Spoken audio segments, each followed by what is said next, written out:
What is up? Welcome back to Bleach Boys, a very special edition as we're all up at the bum crack of dawn. But we have a lot of Bleach news to cover. We have the unfortunate passing of a legendary Bleach voice actor, one of our favorite Bleach voice actors of all time. There's 2 new Bleach pop-up shops that are happening in Japan. One of them is while I'm there. So I'm very, very excited. Jump Festa is around the corner, and Bleach is getting the big stage this year on Jump Festa. So I'll talk about what that can mean. A bunch of Klub Outside questions from Kubo himself. There's more news, well, a little bit more news about another new Bleach game, Klub Outside questions from the Discord, and of course, Sayurite times, all that and more. All right, how you guys doing? Good. It's early morning. It is very early for us. I am having some chamomile tea, guys, so it's delicious. Look at my little heart cup for anybody that's watching the video. It's beautiful. Pythes, how are you? I'm eepy. Okay, all right. Not to immediately bum down the news, but let's talk about the passing of Robert Accutrone's voice actor. I believe this was announced first on the Bleach Twitter, which was interesting. Yeah. So his name is, sorry, let me get his official name. The Takaya Hashi is his name, and he's actually been the voice of a bunch of anime stuff, and obviously not just Robert Accutrone. We have a comment from Kubo, who said, "Since I grew up watching Fist of the North Star, I remember being really happy, thinking, wait, Toki shows up in Bleach. Thank you for everything. You've been a great help and good work," which is very, very sad. Mm-hmm. The official Bleach animation Twitter posted that, we'll just refer to him as Toki, who played Robert Accutrone in Bleach TYBW, has passed away. We express our heartfelt gratitude once again for being able to walk alongside Mr. Toki in his work. We sincerely pray for his soul to rest in peace, which is very sweet. Very, very, very, very sweet. Our very own Robert in the Discord, our beloved editor and meme maker, he posted a little tribute on Twitter also because he just drew Robert Accutrone. He's practicing his drawing skills. Mm-hmm. I have retweeted that on our own Twitter, which is awesome. A list of some of the characters that he has played. I have a beautiful little image here. He played Anime Jesus in Toki Hakuto no Ken. So he's been around for this is a very old anime. He's been around forever. He played Gustav Honda in Fire Force, if anybody's seen that. Slayer from Guilty Gear XRD. Oh, shit. Yo, Slayer's awesome. One of the craziest ones that I saw that he voice acted, you guys will never believe this, he was the Japanese voice for Severus Snape. Really? Yeah, for the Japanese dub for the Harry Potter films. Always, we gotta pull up the dub always. Clip. Yep, and then another very notable one, he was Kakuzu in Naruto Shippuden. Yep, which is iconic as fuck. He played a character in Cowboy Bebop. He played a lot of looks like little side characters. He is Inuarashi from One Piece, who's the dog that they met like right before Wano. Mm-hmm. What else did he play? I mean, Urizen from Vision of Escaflowne. He has played a lot of stuff. He was Argent Hanky in Bravely Default, the video game. He also played a character in Tomb Raider, the 2013 version. So he has been around the industry entirely. I have a quote here from Morita, who is the voice actor for Ichigo, of course. He gave a little bit of a longer quote here.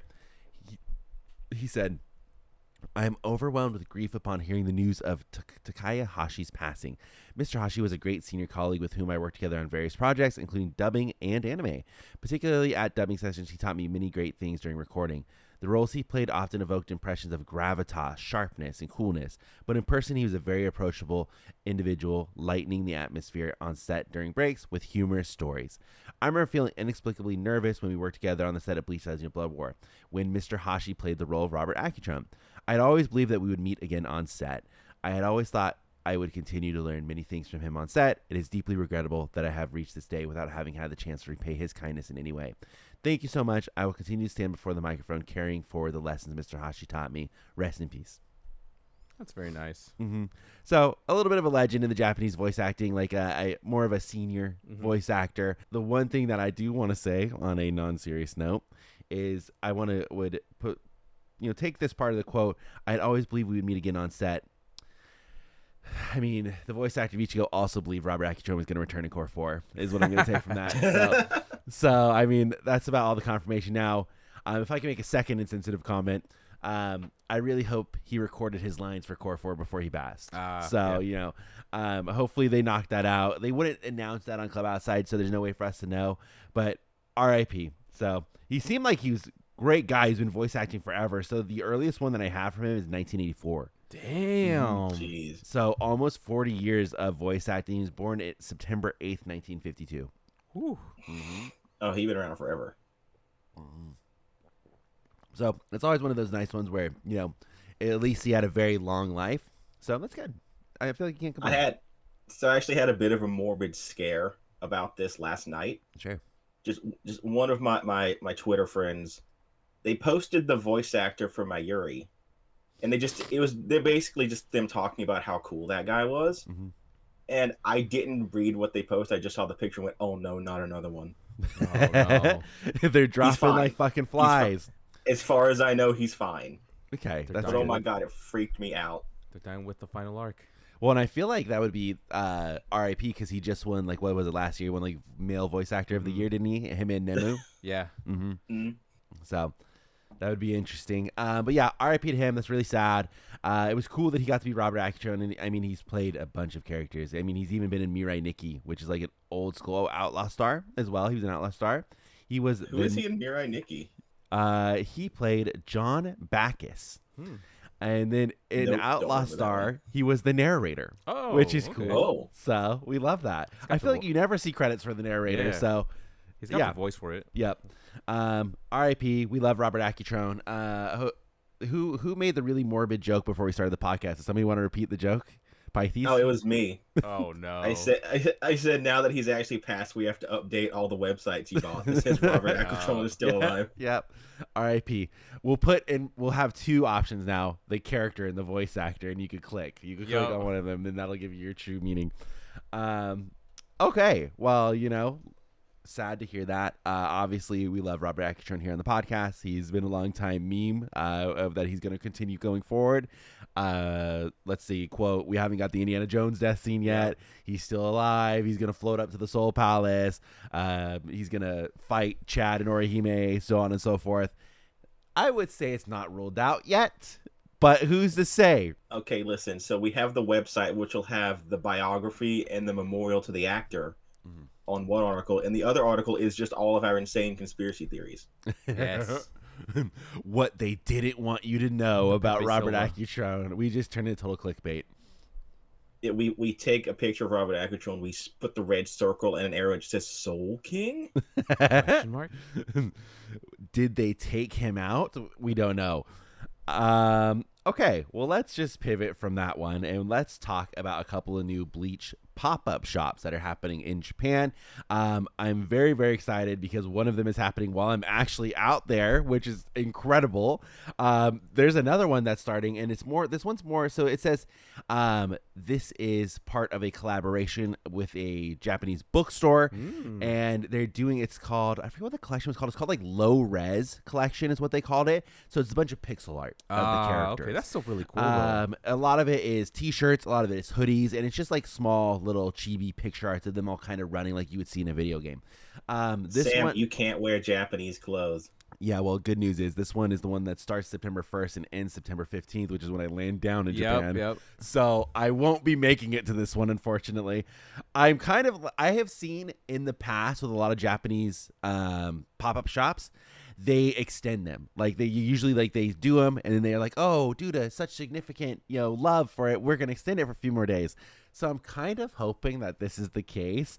They have like pens and stuff in there also that you can get. So there is other non-clothing apparel, but like they have like hats, beanies, like all immediately ruled out for me. I can't fucking wear that. There's just no way in hell my big American head is going to fit in any of that stuff. The art is not bad. I'm typically a little bit of a hater when they stray from the classic anime manga style, but it looks fine. That's the art style for the pixel.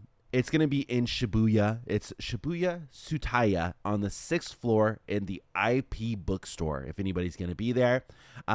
It's part of BS Nippon Television's original apparel brand.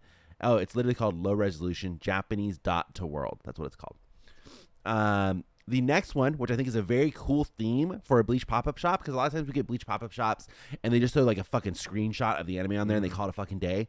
This one is called Bleach Pop-Up Store Interlude, and I believe it's partnered with Animate is where you're gonna get a lot of this stuff. Ah, sick. So this one actually starts 9/13 on my wedding, and it goes till 9/28 in its first location, and then it's gonna have 2 other locations. The second location will start October 4th, and then the third location will start October 25th. So this shop is all based off of the mid-episode screens. Oh, that's super cool. You know, Whoa. like when they show all the information, that is literally what the shop is all about. So all the items are those mid-credit, like mid-episode eye catchers, from hoodies to like art blocks to tote bags. It's all mid-screen eye catchers, which is really fucking cool. That would We'll look get one of sick on the everything. back of a hoodie. Oh yeah. They have like, it looks like everything from the first 3 seasons. Dude, that's badass. Because I'm seeing all the red, I'm seeing all the blue, and then all of the black, which would be the 3rd season. Some of them are really cool, like the pictures of Aizen and stuff that you got from the OG key visual you could get for the Shermaners as well. So I'm really excited to go this one. I'm definitely going to hit it. I don't know where in Japan it's going to happen for the Animate one. The first location is typically in Tokyo, just to kick it off, because that's obviously where the most people are going to be at. But I'm going to be going all around to the big 3 cities, so I'll be around in the area regardless. We just bought all of our tickets for our trip to Japan, and we're going to a end of summer firework festival in CFYOW, and they're expecting 300,000 people to be there. Okay, so make sure you confess your love to your wife just as the firework goes off, so you get the real anime. So she doesn't hear Yeah. it. I'll confess a deep dark secret, like I murdered somebody right before it goes off. Like, But you got to do it off to the side. Remember, all the yeah. Well, so you can buy reserved seating for it, and it's like gotcha. you can buy either reserved seating, or they said like, hey, like they're launching like an insane amount of fireworks, like 10,000 fireworks, something like that, and it's gonna be synchronized to music as they're launching the fireworks, because Japanese people don't go halfsies, they go fullsies. Okay, Respect. so I was telling my fiance, because she wanted to really buy seats, and I was like, we totally can, because it's our honeymoon trip. If you want to buy seats, let's buy seats. If like that's what's gonna do it for you, like fucking let's do it. But I said, we're going to be able to see the fireworks from anywhere in the fucking city. Like, anywhere in the city, we're going to be able to see it.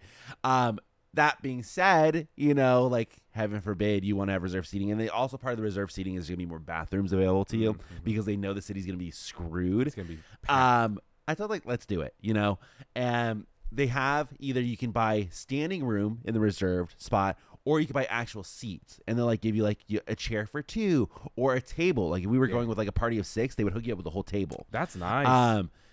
But we didn't buy tickets for that, unfortunately. I am still going to try and convince her. Maybe I'll just buy them secretly and just surprise her. But the only thing that's weird with that is they're not really advertising the tickets to international travelers, because obviously the big Japanese thing. And so if we buy them, you buy them, and then you need to go pick them up at a 7-Eleven in Japan. Okay, which I've heard of that. We had to do that before when we went to the Tokyo Revengers art exhibit. And that's another classic thing where like my fiance bought the tickets, and then she was too scared to go ask the 7-Eleven worker how we get our tickets. So I had to like waddle up to the fucking 7-Eleven worker with my phone and just show him the email like sumimasen, and then the guy luckily like looked at it, he's like, oh, and like knew instantly. Oh, he knew immediately. Yeah. Gotcha. Sam, you are so tall, you do not waddle, you lumber. Yeah, you're not wrong. You're not wrong. So, I think I might buy the tickets, because I think that'll be better for her. I worry that for me, again, You'll be going able to back to see. me being so tall, I wouldn't have a single problem seeing any of the Is fireworks. Katie shorter than most Japanese people? She's actually probably average size. Okay. Yeah, she fits right in. We were laughing last time. You wouldn't even know anything different. She fits right in with the crowd. That being said, now it makes me wonder, I need to get one of those little kid like leashes for when we go to this, so that way I don't lose her. I just start, because she does. Jose, you back me up on this. She wanders. Oh, 100%. She wanders, she dude. does. She does really this thing does. where like she wants me to lead, but then she'll get in front and she'll just go She'll a just random disappear. direction, and she has no idea where she's going. She does this at Anime Expo all the time. No idea. And then so like we usually stop and we just watch, and we just see how far she's gonna go before she realizes nobody's fucking following her down to this path of oblivion. She does the thing that a puppy does, where they're really excited and they take off, and then maybe after like 15, 20 steps, they turn around and they're like, "Where are you?" Yep. Speaking of, I almost didn't wake up today because my fiance has developed this really weird thing where she just turns off the Alexa alarm, like, and just goes back to sleep. What? In her sleep? It honestly, Jose, it might be, but she's also one of these people that falls asleep super quick. Oh, So yes. like she could be talking to me, and I will occasionally make fun of her, because I will have a full conversation with her in the middle of the night, won't remember a single beat of it tomorrow morning. Won't remember it.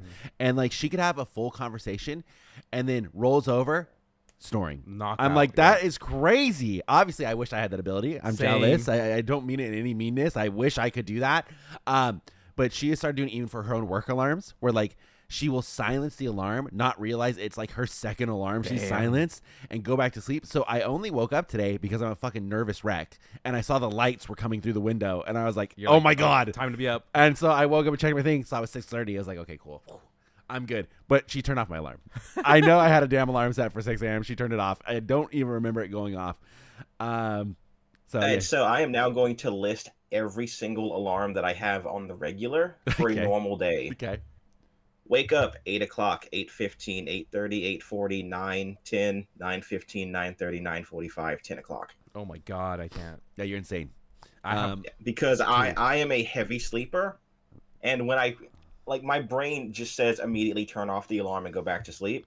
So I need preparations, man. I'm a 2 alarmer. That's all I need. Same. I have 6 o'clock and 7 o'clock. And I usually wake up for the first one.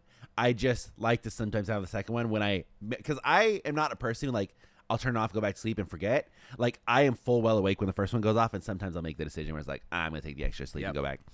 100%. Can't do that. I just can't. I am not a morning person. I can't do it.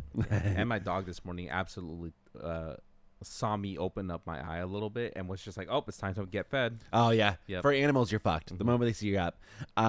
Same thing with like a stupid cat that we have here. Let's see what else. Other thing we're going to, which is very cool actually, they're having for the first time ever the city of Kyoto, which is very weird because they're the more traditional city, they're the historic one, and for the last time that we went, and I think throughout this whole year, they've been trying to get people to stay out of Kyoto because that's the historic geisha district, which they refer to as geikos in Japan, and they don't want people like fucking with that. But Kyoto is also where the International Manga Museum is at. So they're trying to boost tourism to Kyoto by actually hosting a anime and manga convention. That's like sponsored by the city. And this one, they are advertising to international people because obviously they want to boost the tourism. So we bought tickets for it. So we're going to go. It's for 2 days. We're only going for the one. They have panels and stuff like that, which is pretty cool. But I think we're just going to go. We're just going to walk around and see what happens. A lot of the panels are in classic Japanese fashion lottery style. So like you have to like apply for them and then they'll randomly let you know if you were selected. We're going on the less busy day. I think we're going on a Sunday and it's a Saturday and Sunday event. Okay. So I'm very excited for that. My fiance found that, which is going to be really, really cool. And then I just bought tickets, which I also think is going to be really, really cool, to a Japanese baseball game. That's right. Yep, at the Tokyo Dome. Dude, they go so hard for baseball. So it's going to be the Tokyo. They love baseball. It's going to be the Tokyo Giants versus the Hiroshima team. Ooh, okay. And I had to do some research. So the tickets, the Tokyo Giants are like the Yankees of Japanese baseball. So the tickets sell out instantly, like the moment they go up. But you can rebuy them off of like, I think it's StubHub is the one that they use. So you can buy tickets off of StubHub secondhand. So obviously you get roasted by paying more, which is what I had to do. But I had to Google because like obviously I know as well, like I need to see what the seat setups are like. They have seats in the outfield, like behind everything, standing room only. So I was like, I don't know if I want to stand 9 there. innings? Yeah, I know. Yeah. So I was like, let me go ahead and take a look at the infield. So by the way, it is standing room only, but the seatings are like poles. So there's like poles that you could like sit on. Kind of lean on. Yeah. Like imagine like you're in a line at Disneyland and they have the poles. And then the regular seating where you'd be like behind the batting cages and stuff like that. My research tells me that it's split in half for Japanese baseball, where depending on what side of the field you're on is what team you're supporting. So you need to make sure whatever team you want to support, you're on the right side of the field. So I had to Google, like what side of the field. I'm down with either team. I'll support Hiroshima or Tokyo. Now go for Hiroshima because that's where Kubo's from. I know. So I think we're sitting on the Tokyo side, which it'll be exciting because they're like the big team. So when you get there, you figure out what side you're sitting on and then go and buy a T-shirt. Yeah. Oh yeah. 100%. 100%. It's gonna happen. The only thing I'm concerned about, I told my fiance, is one. I did see a couple of bad reviews for like going to these games and being tall just for leg space. Just for the seating, like the space in between the other seats because it's made for Japanese people. So you're gonna be fucked. TBD, and I don't know what exact seat in the row I'm sitting at because it didn't give me like a seat number. So I don't know if like it's just first come first serve, and I can maybe take the in seat if I wait long enough. I don't know. And I'm also very concerned that I'm going to block the fuck out of whoever's behind me. Yeah. I'd be so pissed. I If know. Japanese, I know. And I got the one seat behind the tall fucking bald gaijin. I know. It's gonna be the two people behind him. Yeah. What if it's a sunny day and not only can he not see, but he's being blinded by the light reflected off your head? Dude, Oh. I'm very. Listen. I'm very self-conscious about it. I feel like I told my fiance I tried to find seats that are like in the back, like so I could be like in the back row and not blocking anybody. There just wasn't any available. Dang. There just was none. So I'm forced to be dead ass center, which is great because we're gonna have great seats. Like the seats are super nice. They're like, and it was official through StubHub. Instantly transferred the tickets to me, no problem. I have them already good to go. Obviously, I think there's still a little bit of risk of like the person also has a copy of the tickets and they're just gonna show up and just use them. But I think StubHub's pretty legit at this point. They'll refund me if that happens. So I'm very excited to go. I think it's going to be a cool experience. We've never been to the Tokyo Dome before. So actually, while we're out there, there's I believe a K-pop group that is touring that is going to be out there while we're out there as well. I don't remember which one it is. I think it's a girl K-pop band. They're going to be at the Tokyo Dome for the few days before that. And then after that opens up for Japanese baseball season. Sick. So the Tokyo Giants will be there. They're playing for a few days and we're going to go for one of them. Yeah, it's gonna be good. It's gonna be really, really good. I'm excited. That's one thing that we didn't do. We also wanted to try and see a sumo wrestling game while we're out there this time. I have not nailed that down yet. Now that I'm thinking about it, I think I should nail that down. Those are so go watch crazy. New Japan. Oh, New Japan Wrestling. Oh Hell yeah. Was New Japan the wrestling girls that were at the Anime Expo? Do you know what I'm talking about? Yes, yeah. Okay. I'm pretty sure it was them. Gotta see Tetsuya Naito. Okay, well, another thing that I'm not going to be in Japan for that I really wish I could be there for is Jump Festa. Jump Festa is right around the corner. They have officially announced the list of anime that are going to be on what stage. So typically, the big main stage is the red stage. It's called the Jump Super Stage. And then you have Jump Studio, which is often referred to as blue, Jump Station, which is referred to as green, and obviously it's ranked in tiers like that, where blue is kind of be like your old, not necessarily old, but like your standard stuff, where they don't maybe have like a lot of exciting announcements, but they still want to be represented. So like an example of stuff that's going to be on the blue stage is Haikyuu. It's going to be on the blue stage.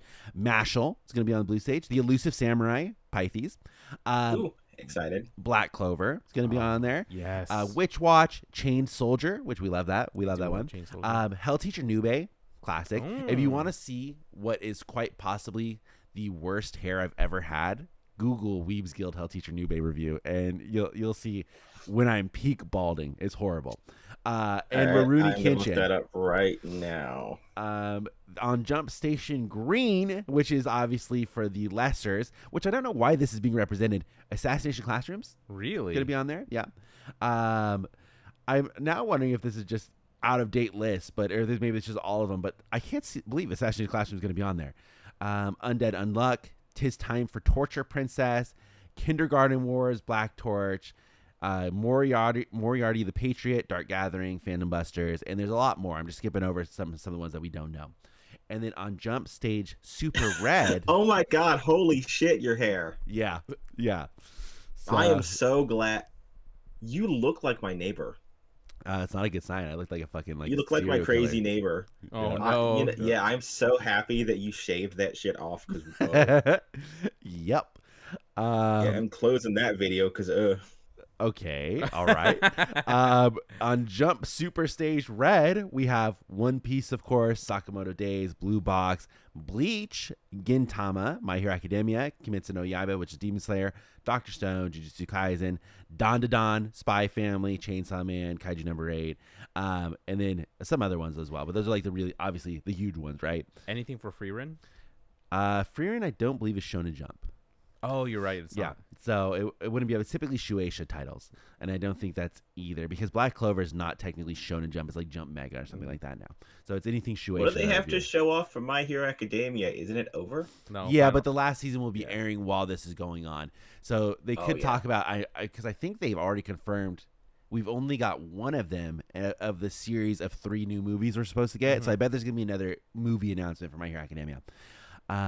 That leads to what could they possibly talk about for Bleach on the red stage? And obviously this is a huge deal because typically Bleach, in 1,000 Year Blood War at least, has never been on the red stage. Nope. So we have a couple of guesses because, of course, the Bleach Mirrors High video game is right around the corner, and actually Shueisha just applied for the trademark in the United States, Europe, and Japan. We don't have any more information aside from the fact they applied for the trademark, so they could show the first look into what that video game would be. It would have to be a video game that is RPG. That's what I'm thinking. Yeah. It has to be. Or the card game that we've heard about before. It needs to be something that is drastically different from Bleach Rebirth of Souls. Otherwise, they're eating into their own property. True. Like, it has to be something different. For the card game, it needs to be literally anything other than Union Arena because those are just using screenshots from the anime. I need the card art to be good. I agree. I think that one of the things, so my younger brother is really big into collecting One Piece CCG. Mm-hmm. He has a couple of sets that he's trying to complete the whole set. Oh, nice. The artwork for One Piece TCG is amazing. Yeah, super good. You know what else has really good artwork, Jose? And I'm going to call you a little bit of a fake fan. The Gundam TCG has really good artwork. Have you seen the Gundam TCG? Gundam TCG is crazy. I've seen it. Mm-hmm. Really beautiful artwork. I'm too busy trying to get Digimon cards. I was going to say, you know what else has really good artwork? Digimon TCG. Digimon's always been pretty crazy, though. I feel like with anime card games, it is always the biggest fucking ripoff because they always go straight to just like, let's just take screen grabs from the anime, and then even like the special cards are just like PNGs that they cut out and just call it a day. I do appreciate though I was gonna say like the work they put in, but the special cards from Union Arena are nice, like with the signatures and things like that. Typically when they have like, I don't know what they even call them. This would be a question for Gabe, like the ultra rares, the secret rares, where they either have the signatures or they're all like fucking flashy and shiny. Those look cool, but that's about the only thing from Union Arena that's pretty cool. I'm trying to. I bought the Ichigo starter deck, and I looked at the cards and said I feel no compulsion to get any more Union Arena cards. So in the Ichigo starter deck, there is I don't know what the odds are, but you know how like in starter decks they have the main character where it's like this is your main person that you're going to be fighting with, and it's Ichigo or whoever. There is actually a chance for the main person to be holographic. You can get like an ultra one, and it's just rare. That card goes for like $120, and I'll tell you why I was looking at this coming up. I found that you can buy a set of fucking 10 starter decks for $20 because nobody plays Union Arena. In Japan? No, in America. What? In America. So I can show you, Jose, when we exit this said garage, I have 2 displays of Bleach Union Arena starter decks because I was thinking in my head, what if I get the holographic one by spending $20? I can times 5 my money instantly. I mean, that's not bad logic. Yeah. So I have those. I'm still buying the market of all the Bleach Union Arena cards. So I'm gonna get them all. I have run into a bit of a roadblock in my problem, and this explains maybe why they were so expensive at Anime Expo.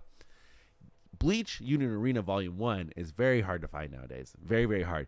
The number one place that I see it is the fucking TikTok shop.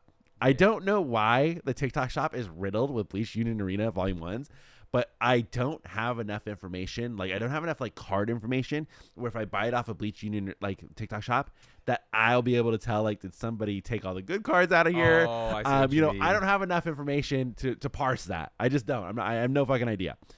But Bleach Union Arena Volume 2 is everywhere. So I think I've officially bought all of them from Kingslayer. Ripped, got them all. Just took them all. Yeah. There was only they only had like 8 left. I bought them. All right. Sorry. Then, of course, the starter decks, they were from this place called Meeple for People or something like that. I have known of them because I was actually going to go to a launch event for Union Arena at that store. It's pretty far from us. I think it's like in Diamond Bar or something like that. Damn. So I was going to go there so I could get like the pre-launch cards. But then I, of course, decided, fuck that. I'm not doing that. So I knew they were legit. So that's where I bought all the starter decks from. And then now it makes sense why Bleach Union Arena Volume 1 was still being sold at last year's Anime Expo for an exorbitant MSRP price because you just can't find them anywhere else. But clearly, Union Arena has them all in the fucking backstock. All right, what were we talking about? Jump Festa. So another obvious one that they could really, really show is obviously anything new for Bleach Core 4. We still don't have the exact release date for Bleach Core 4, so that is definitely something that could happen at Jump Festa. I think we'll get more of a tease then? So it could either be another like teaser trailer or it could be an actual preview. It's hard to say what we're going to get because, they're typically 2 different ones. One's like you get the old school kind of like trailer, and the other one's like you see actual stuff from the anime. I think we'll probably get a release date. It's going to be, but there's other things that we could talk about if we really want to go absolutely ape shit. One of them being, what about a Bleach movie? What about a Bleach Yes. movie coming to Jump Festa? That could be something that happens with him being on the red stage. That could be the big deal. What about a continuation of the manga being announced? They have announced manga things before at Jump Festa because obviously it is a Shonen Jump Shueisha announcement thing. So it could be the continuation. I just read an interview actually with Kubo, and this was a very old interview that happened probably sometime after Burn the Witch released. And he was talking with a editor, and they were asking, hey, when is more Burn the Witch coming out? Because at the end of the manga, it said part 2 coming soon. Kubo said that he did not know that was even going to be added to the manga until like they told him last second. No way. And so he said that he had done no work for like continuing Burn the Witch, and they told him they're going to add this to drum up excitement. And so he was like, okay, I guess I could like draw some stuff in like movie visual style to like help drum up the excitement. But he said he has done zero work. He has no idea when he's going to continue it, and he'll continue it when people stop asking. I love Kubo. He's so honest. Yep. So he said they just like threw that on there last second. It's just like let's drum up excitement for it. And he was like, yeah, I guess I'll He like wasn't prepared. I'll for do it a little all. sketches for Yeah. you. Like here you go. And then that's it. That's all the work he's done. He just did it for funsies. I don't know why people are so excited about it. Yeah. So the movie, will we get a Bleach movie? Probably not. Would I love a Bleach movie? Yes, we would. We've talked time and time again. A Camp Fair World movie, 3 parts would be 10 out of 10. I think you could probably actually cram Camp Fair World into 2 movies. I Yeah. think you could really do that. There's only one novel that's so fucking huge, but I think you could fit the other 2 in there. And of course, they're still considered light novels, so Yeah. it's not really that much. I mean, climax of the first movie is the big fight in the Rukongai, and then you just do part 2 with everything else. Yep. Let's see. I mean, the video game is the big announcement for the Red Stage going to be the video game. I don't think so. I could see them kind of maybe showing the first visual from it, so you kind of get an idea of what the game's even going to be about. But I don't think that'll be the big announcement. I think just for Jump Festa and the Red Stage and Bleach being on there, I think it's just going to be all Core 4 stuff. Yeah, I think that's the name of the game. It's going to be Core 4 stuff, talking about that. I believe it's coinciding. I think we're a year off from the 25th anniversary of the manga. So it could be talking about that, just kind of a Bleach celebration. I'm sure they're going to bring out Cone. They bring out Cone every single all the time. And then they also have the Chibi Ichigo now that they bring out, the True Shikai Chibi Ichigo that they bring out with Cone. So I'm sure they'll be there as well.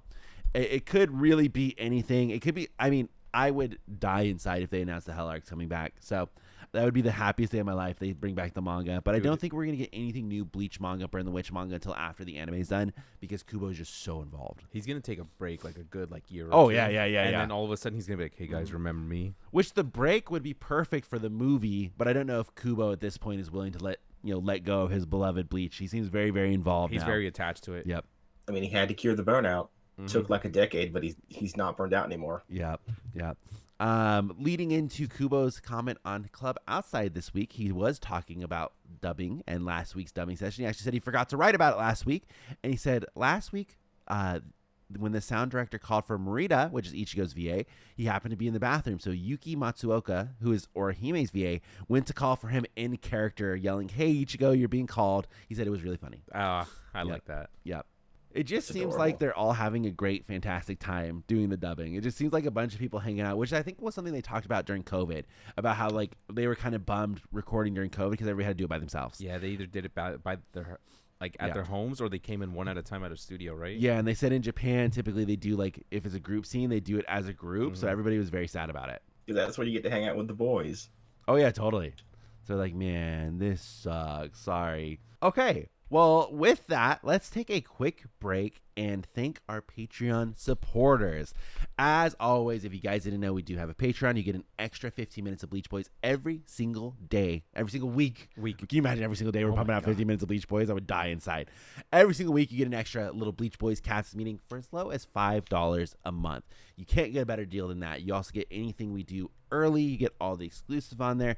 And then if you bump yourself up to the $10 and $25 tiers, you start getting even better things. You become a lieutenant, then you become a captain. And for our captain levels and above, you do get an exclusive thank you live on the podcast every single week. So with that, let's thank our captains and above. We have Matilda, Veronica Bermudez, Pickle Rick, Batman of the Goatee 13, Sarah Berry, Aether Paradox, Head Captain and Bount Chilsey, also Chad Zabuelo, Braxton, Triple Rule, Rolando A. Ramirez, Divine Departure, Guild Quest loser, at least not bald. Oh, I'm glad he finally did that. Wow. He is currently, when this probably comes out, he is beating my ass currently in Guild Quest. So that's referring to last week where okay, now I'm going to reveal the trade secrets here. Oh, no. I pay pigged, okay?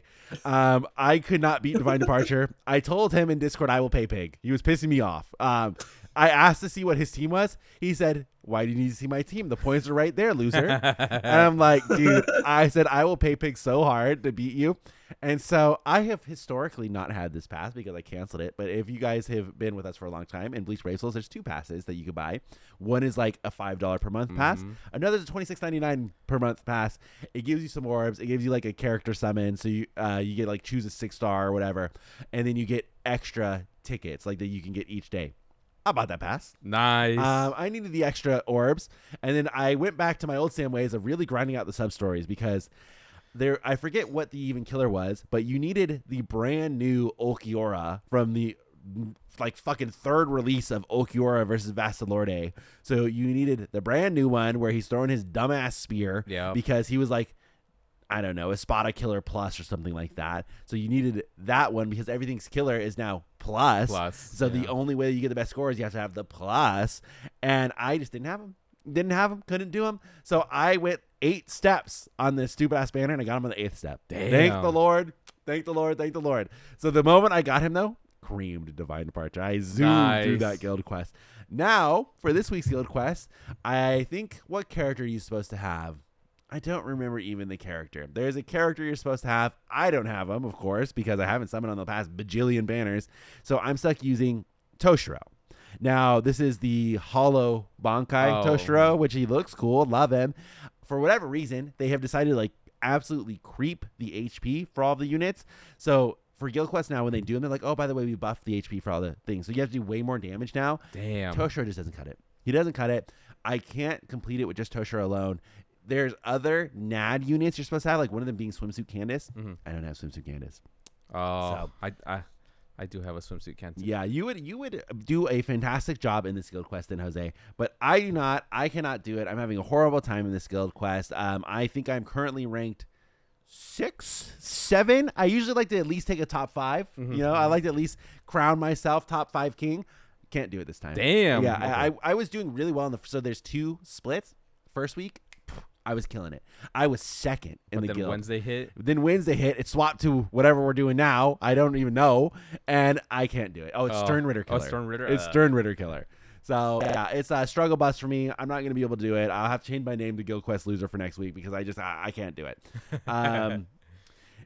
With that, be sure to join our Discord. It's incredibly toxic. We have a great time in there. They're hilarious. I like to go back and like just read through the threads. Yeah, it's a great time in there. The BBS channel is typically where I'm hanging out nowadays because I am constantly fighting with Divine Departure.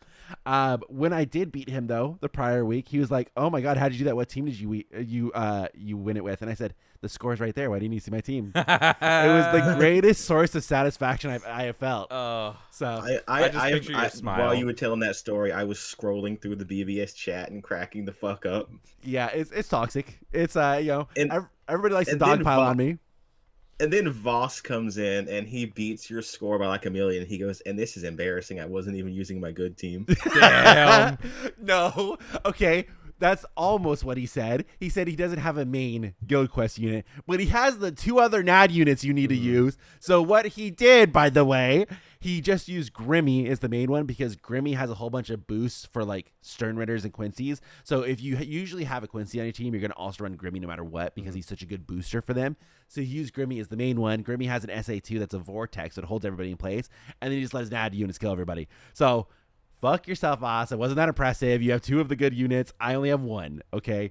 Also, how come I see you constantly posting that anybody that beats you in Guild Quest gets put in the death note? I have to go to advanced BBS tactics. Those are the advanced ones where you start making life threats at that point. So, sorry everybody. So if people want to know what the toxic channel in the Discord is, it's BBS chat. Also, Sam's death note's probably about this thick now. Yeah, probably about wrap that up. So he's got the death tome. Not the he's got note. the death tome. Yeah. So, do we want to talk some Seirei times following that? Our great Ooh. Chilsey. So, we had lost the moderator, and we are still getting attacked by bots in the Discord. And it's kind of unfortunate because what happens is like they'll join, and they'll join with like an anime name. So, like one of them was Goku, and then Goku will join, and they won't say anything. And I'm like, oh, okay, like maybe it's a real guy. They'll wait until like 2 a.m. in the morning. And then they start spamming. Ass blast all of the channels. So like I'm asleep. I'm gone. Like there's no Sam left in the Discord. Like RIP. And it's every single channel is like join this R18, whatever. I'm like, dude. So I get up, I ban them. It erases all of the messages from them. Easy peasy. We used to have Luna who would do it, which Luna has since returned. Welcome back, Luna. Shout out. And they would be like, because I think they're like EU somewhere, so alternate time zone, which is perfect because like we're on opposite schedules. Weren't there, so when we needed Luna the most, she disappeared like Batman. The Avatar. Yeah, like the Avatar. So with that being said, I told Chilsey to post the announcement for the moderator contest. We'll decide a new moderator. Oh, no. So the Seirei Times for the week is the next great moderator contest. And it says, since Sam didn't like the results of the fair and democratic winner of the moderator debate, he is hosting a new one at the homeless shelter he's staying in. In order to guarantee his safety, he has assembled the ensemble of Starks to act as his guard, which I have Stark from Bleach, Stark from Furin, and Tony Stark as my bodyguards. So, and he's The Council of Not Starks. Ed Stark. nope. Not And Ed Stark. I'm sad. it says, Oh, meanwhile, R.I.P. one of the contestants for moderator, Mr. Question, the emo boy, has recently locked his teacher in the closet and started teaching the class about guns. It makes you wonder, should this menace really be trusted as a moderator? So we're slandering already. All right. Chilsey's already getting ahead and we're slandering. The next one is Seirei Times Sam Support Group. It says Sam recently went to an AA meeting to offer alcohol and drugs to the people there, but found himself unable, inspired, and decided to make a support group called BB Bald Boys for the hairless to support each other. In other news, the second round of the Great Moderator Contest has begun. The two fan favorites are Mr. Emo Simboy and the role model Cone. Mr. Emo Simpleton claims to be a good fit as moderator, but if we take a look at the history of cheating in class and adopting toads, we can assume his intentions may be questionable. But there is a third runner-up which has the popular vote. Everyone seems to be in agreement that Sam should unban Pig and then give him moderator power. Oh, no. Absolutely not. Yep. Last article for the week, Seirei Times, Mods Against the Odds. Season 2 of Weeb's Guild mod drama continues as Mr. Emo Simboy beats Cone and sent Pig to the gallows. Now he faces off against Disco Dragon, who is suggesting we regulate our mods with other mods just for them. Then the mods are modded for. Everybody follow that? By the way, completely nonpartisan. Disco Dragon is who I'm voting for. Just saying. Just saying. Ultimate Mod Authority. Now I will say, nonpartisan as well. I really love the blobs. So, Ultimate Mod Authority, but they have to consult the Council of Mods first, who answers to Supreme Head Master Mod, who happens to work in Squad 9 for the Seirei Times. Yeah. And says, meanwhile, it seems legit to me. Yeah. Says, meanwhile, Sam tries to find hope in a hopeless time by shaving his head and becoming a monk, but is rejected by the monks as he has no hair to shave. Feeling bashful, Sam runs away, crying out, "Fuck 12." What does that mean? So, What? there's the Seirei Times for the week. I've been very busy in my free time, if you guys haven't guessed, so we love to see that. I like the idea you just genuinely wanted to make a change. The monks said no, and you just like, nah, fuck this. Gonna go destroy the world again. Yep. Happened with Hitler, happened with Sam, I guess. So there we go. Happened with Vegeta. Yeah. You could become Doctor Strange. Okay. We love that. And with that, we have a couple of questions from Klub Outside. We always got to cover the Klub Outside questions before we call it. I have the perfect answer. Go ahead. Maybe. I thought I didn't know you were saying Klub Outside. I thought you meant the Discord questions. Oh, no. We'll do those later. Yes. So Klub Outside for this week, I think they're actually okay questions, which is very hard to get a winning review here. Our first one goes, whom among the Vizards is the least of a morning person? Oh, interesting. And I feel like you could take a good guess at one of them, just based off of character traits. Mashiro? Okay, That's good what guess. I was gonna good say. Guess. Kubo says, and he doesn't even give a definitive answer. He's like, it's gotta be. He says it's gotta be either Hirako or Love, which is Shinji. Mm-hmm. So I feel like Shinji, you probably could have guessed from the hip, Yeah. just because he's constantly seen as like a lazy guy hanging out. But yeah, okay, now you know who's the least bit of a morning person, Shinji or Love. Well, my brain went immediately to Hiyori, but I was like, nah, she seems That's like the she obvious has energy. answer. Yeah. Yeah. And she seems like she's constantly doing shit. Mhm. Like she's everywhere. And then the second question is the reason for why Gremmy never rebelled against His Majesty that his Shrift's ability was being suppressed by the seal? Or is it just that Gremmy himself would never rebel against him? Which is an interesting That's question. a really good question. Because Gremmy is like this all-powerful, imaginative force. He can do literally anything. And Even Kubo, even like Hashwalt is afraid of him. mm-hmm. And Kubo says Gremmy can't imagine himself winning against Yhwach, so he can't do a thing against him. Oh, Mm-hmm. I mean, no, it makes sense. I mean, he imagined Kenpachi to be a monster. Yeah. So I feel like it's a little bit form of like mental abuse, where like Yhwach probably has everybody so engraved, and Yhwach has this status to him. Oh, it is 100%. like he's got the swagger where it's like, damn, Yhwach's fucking cool. Like if you're a Cinerator, it's like I'm never gonna. The fuck minute with the that guy. mustache grew in, Yeah. you were like, Yeah. never bothering So you, like sir. young prepubescent Gremmy, virgin Gremmy, he doesn't know how cool Yhwach is, so he can't imagine what the life is like that. Yeah. So he doesn't even think of a world that he's better than Yhwach, so he can't do it. Do you think there's a world in which he imagines he could at least have his mustache half as good? Yeah, I think so. I think Gremmy Just he has can a get to half. mustache. Yeah, he could hit that pretty close. Because he could also, we could have had 3 copies of Yhwach with Gremmy. He could have imagined himself as Yhwach, but then it wouldn't be as close, powerful. and Kenpachi would just roast him. It'd be RIP. All Or right. if he tried to imagine his body would explode like it did with Kenpachi. True. The last question for this week. Please tell us about the motifs of each one of Aizen's Hogyoku forms. Aizen's Hogyoku fused forms, if any. And Kubo says the all-white form represents the chrysalis form of the butterfly, which is the form that I like the best, by the way. It's the coolest one. Then the hatching. So then like when it opens the hatching, and then it says while his final form, which is obviously we've been calling forever Butterfly Aizen, symbolizes a butterfly corpse. Yep. So pretty cool to get that confirmed, I guess. So we have KKK Aizen, we have Mullet Aizen, and we have Butterfly Aizen. Yeah. Power bullet. Love it. How insane would it have been if Kubo just gave that as the answer? It's like, it's actually the first one I saw like this club gathering in America. Yeah. I really like the all white motif. I'd be like, ooh, all right. I took the K from Club, because I liked it so much. And the K from Kubo. Kubo, and then the K from Kinsei, because he's my favorite character. To beat up. Yeah. That's the reason why I can't love First Form Aizen, because I see it and I just think of the clan. I still think it's cool, and I think First Form Aizen, he fought the coolest too when he was doing like fucking ballerina moves. Yeah, and he was blocking 2 swords at one time. He was That's badass. when he fought Ishin, right? Yeah. Yeah, Ishin Yeah. and And Yhwach. Ishin, he was hanging out with Yoruichi and shit. That was awesome. Yeah, he was a baddie. Okay, well, those are all the Klub Outside questions for this week, and I think that's going to be all of the Bleach Boys for this week as well. So thank you guys so much for watching. We're going to head over to the Bleach Boys Captains meeting. We have a couple of questions from the Discord. Pythes knows one of them because he responded to it already. So we're going to be talking all kinds of interesting things. Chilsy, for some reason, wants to know the morning routine of me in particular, but we could all go through it, I guess. Mine's going to be pretty boring. Plushy wants to know just the perfect date with your Bleach waifu. Oh. And then Robert wants to know the backstory of how we got into podcasting. Like, where's the origin stories of that? So we'll be talking all that and more on this week's Bleach Boys Captains Meeting. Check out our Patreon if you haven't. Of course, subscribe to the YouTube channel. We thank you guys for your support, and we'll see you guys next time. Bye, everybody.